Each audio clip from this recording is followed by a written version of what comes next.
Por exemplo, Adão e Eva, eles devem ter vivido numa bolha. O fato é o seguinte, eles geraram 2 filhos, Caim e Abel. Caim matou Abel. Aí Caim foi expulso do paraíso. Saiu para uma cidade chamada Nod, que era uma cidade já, uma civilização super estruturada, e casou com uma mulher e teve muitos filhos. E a Bíblia não está nem aí para te explicar como é que isso aconteceu. Como é que a cidade já estava lá? Já estava lá. Se Adão e Eva tinham acabado de aparecer, ou se tinham aparecido, de onde já estava lá? Como, por exemplo, no capítulo 6, outra vez, antes dos Benai Elohim descerem e possuírem as filhas dos homens e gerarem os Nefilim, que em hebraico significam os filhos dos que caíram e que se tornaram gigantes, eram gigantes, seres desproporcionais, que estão sendo achados há muitos anos e a arqueologia encobre. A arqueologia não deixa que isso venha a público, porque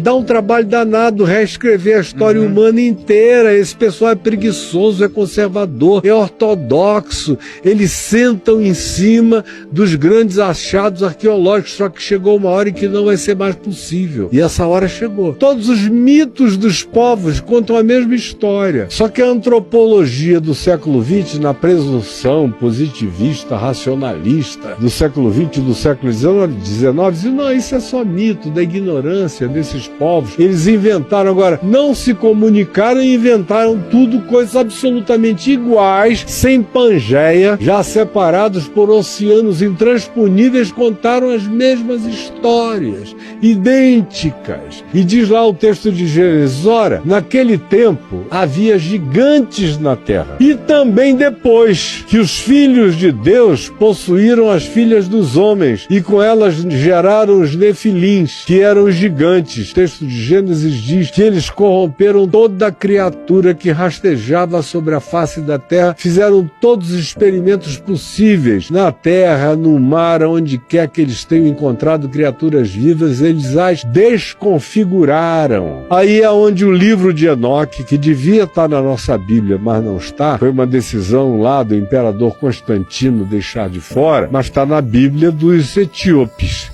Se você pegar a Bíblia dos etíopes, o livro de Enoque consta lá. Você vai ver a mesma história com detalhes. Que detalhes são esses? Que eles trouxeram essas tecnologias que eram entendidas pelos povos antigos como magias e que eles evocaram para si o lugar de adoração de deuses. Foram adorados como deuses por gerações e gerações e gerações. Corromperam a natureza humana, a natureza da criação, a natureza de todos os animais, de modo que quase tudo que a gente vê como mito, metade homem, metade peixe, metade isso, metade aquilo, não foi mito, foram coisas que aconteceram com experimentos genéticos.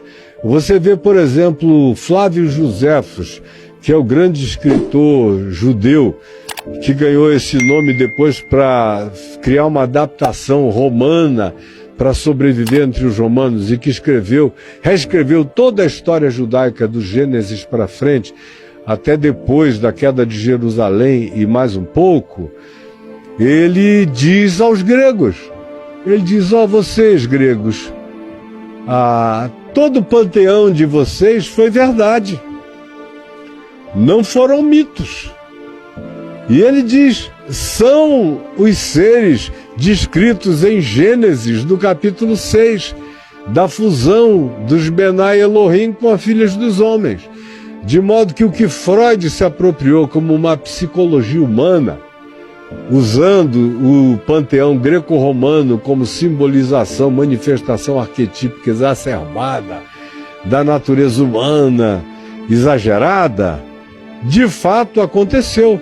Se você quiser entender a psicologia desses seres pré-diluvianos, que decorreram dessa miscigenação de entes celestiais com as filhas dos homens e com a corrupção do gênero humano, em razão da qual veio o dilúvio, que foi o resetting. O dilúvio está explicitamente dito, que não tinha mais saída. Se a humanidade, ou o que tinha restado da humanidade, continuasse daquele jeito, tinha acabado tudo há muito tempo atrás. O dilúvio foi um resetting para ver se a gente rehumanizava o planeta e recomeçava de novo.